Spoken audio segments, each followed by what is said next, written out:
I remember being a young pastor within the church and feeling like, you know what, if we just did this as a church, man, our church would take off. If we just did this one thing, imagining that there's a silver bullet. Ta-da.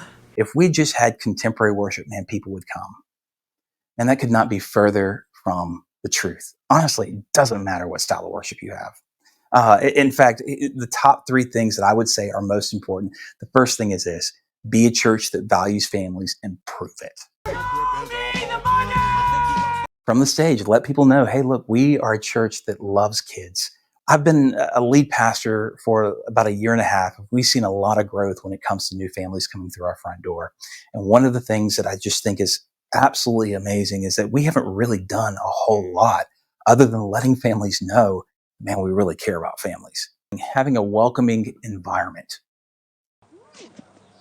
Noah. It's welcoming for the people who've been there for the last 30 years.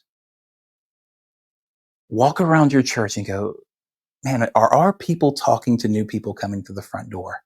I'm a dad and I have 3 little kids. And let me tell you something. There's nothing that makes me feel more dumb walking into a church than not knowing what to do with my kids.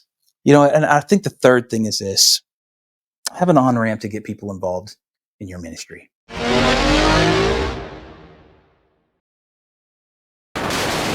And not only that, but make sure you get them connected quick when they show that they're interested. And that's so important.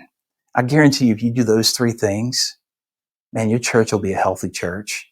Let me tell you something. If you have a traditional church and you do these things, man, your church is going to do fine. If you have a contemporary church, your church is doing these things, your church is going to be fine. I've been to contemporary worship services where they're not growing. It's because of the fact that things like that fall through the cracks.